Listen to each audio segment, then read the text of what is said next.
Okay, we're still here at the York, Pennsylvania SAR Machine Gun Show. And Glenn Wittenberger, the Vice President of the Thompson Collectors Association, is going to give us a little tour of their fantastic display. And I'll just pan down and show you what I mean by fantastic display. What do you have, about 25 guns in here? There are 22 live firearms and about 6 dummies over in the corner. Okay, you got them in an original Russian Thompson crate, is Correct, that it? that's a 10-gun case. It would be 2 layers of 5. Wow. Okay, go ahead. Okay, there are basically 2 types of Thompsons. There's a 21-28 that accepts the drum and has the actuator on the top. Some have the Lyman flip-up sight, some don't. The other basic style of Thompson is the M1 or M1A1, which has the cocking lever on the far side. And there are several different types of sights for the M1.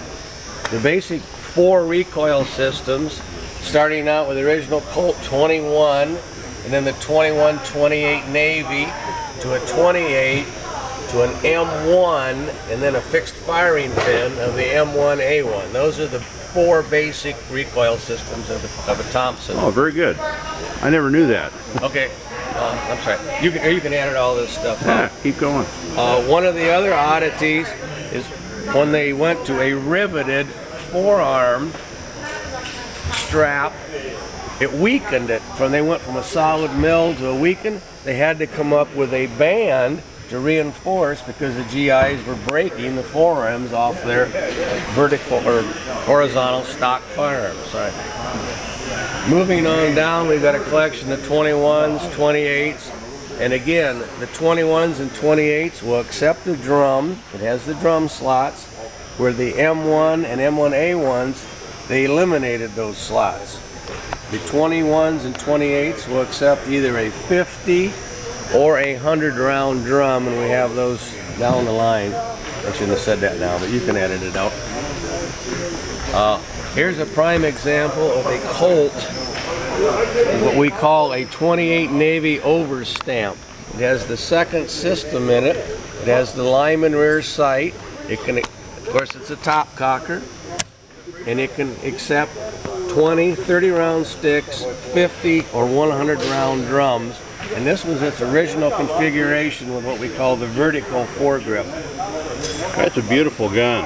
Yes, it is. The value of that's probably $35,000 to $40,000 in that condition in today's market.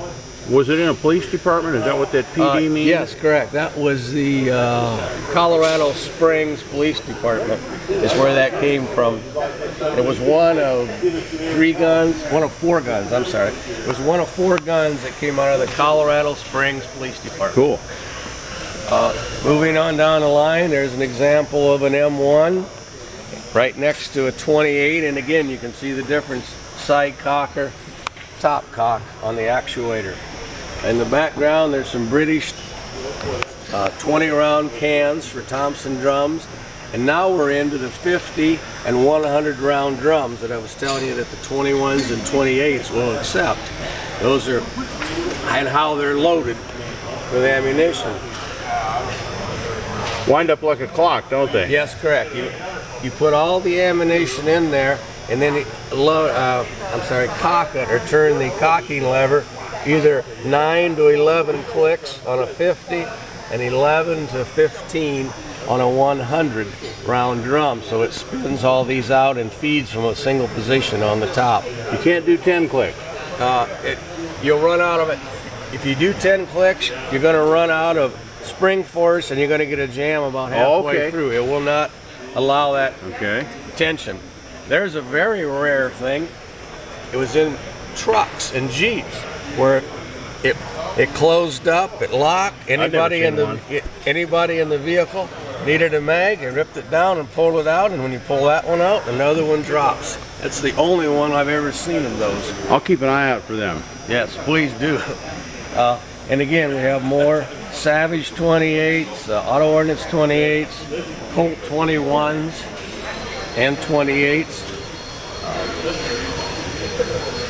See if I can get anything on the markings on this one. Okay. And in the background, there's one of the leather Scabbards, which is another. They run them on motorcycles and in vehicles both. But the Tommy gun just slid down in there. Okay. Going on down the line, we have a whole series of M1. There's 128, and then all the rest of them are M1, M1A1s down through there. Put real simple sights on this guy, didn't Right. they? There was two different types of sights. This was the original sight that they started on them, but they got to bending them, so they went to what they call a protected rear sight, which would be this style.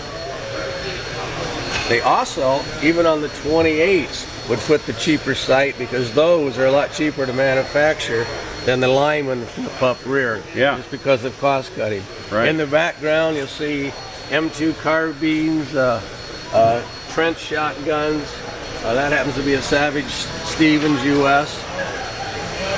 And then down towards the end, we have shot shells, which was for riot patrol and prison control.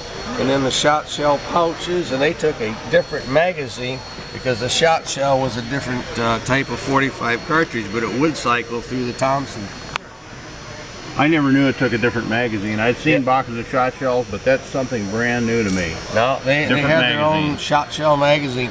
Those two magazines in that pouch is probably $1,000 in today's market because there was not many of them made. I'm going to keep an eye out for them too.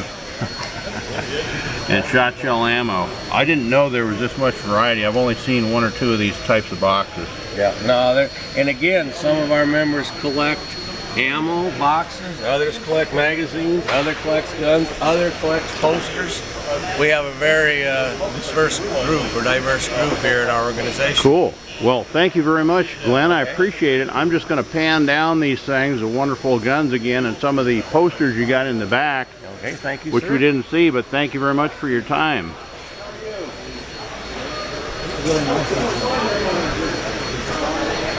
Here's some big posters in the back you can see. I don't know what to say about them. They're pretty self-explanatory. A lot of nice posters and pictures up there. Saturday Evening Post.